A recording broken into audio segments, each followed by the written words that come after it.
In this video, I'm going to show you how to make these beautiful country style doors, and they are solid and strong. And I didn't use any special tools. My shop was full, so I literally made these in the parking lot and my living room, and I'm going to show you how I did it. Now, they don't have two doors in the house that are the same, but she said this was her favorite, so I examined it. Look at that pattern. That's not oak, that's pine. This is a 1x4. We can get common board, knotty pine for that. And the actual door itself is 1.5 inches thick. And if you look up on top here, you can see these are 2x6, tongue and groove. So we're gonna head out to my friends at Oakley Lumber and buy some wood. Now, because they only had 16 footers, I cut them down to 7 feet so I could stack them on my car. I've just got an old door here on the floor, and I just screwed an old piece of jam in 3 different places, and that'll give me a flat surface. And see, these tongue and grooves, not a real tight joint, so I don't want to use standard wood glue because it's too runny. So I'm going to use liquid nails because I want something thicker. Now, with them all glued up, I'm going to put the pipe clamps on here and crank these things down. You can actually hear the boards going together.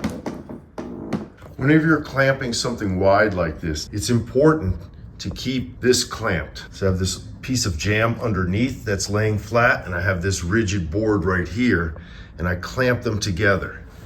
Now see how the board contacts each board of my door? If I didn't do that and I cranked it, this thing could easily buckle. See, look at that board there. Watch what happens when I crank it down without those other clamps in place. See how that is buckling up? It's going to curve. That's no good. So if you tighten these down, then tighten your pipe clamps. See how I have that nice contact along the door? That's what I want. Okay, so this is going to be my 32-inch wide door. So I lay them all out. Gives me 35.5 inches. So I'm going to cut the sides so they're nice and square. Now I let this sit for 24 hours because liquid nails takes a long time to cure.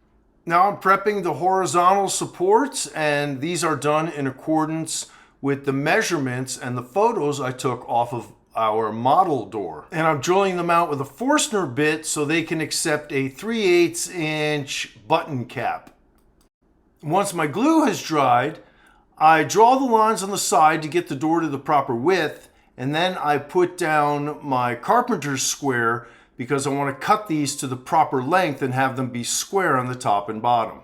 Now I'm going to take my horizontal supports and I'm going to screw those to the door to give it some rigidity so I can take them outside to cut them. I'm putting in 1.25 inch screw in each hole that I drilled because I don't want it going through the door. This is going to give the door its strength. Now I add the cross support using that old school miter box that I get to use maybe once a year. And then I attach it with trim screws. And I want to try to get screws into each vertical plank because that is going to add to its strength. This thing could easily buckle even though it's all glued together. The glue is not really going to give it the lateral strength. It's this bracing that gives it the lateral strength. Now I can move this thing around with confidence. I'm going to drill out the side in 4 places with a Forstner bit. Then go with this long 1/8 inch bit and then these 5-inch construction screws. That's going to hold the ends in on each side. I'll cover them with a plug, and that's going to squeeze everything together tightly to give it more strength. Lastly, I have these 3/8 inch raised buttons. Just dip them in some wood glue, stick them in the holes, and knock them in with a rubber mallet.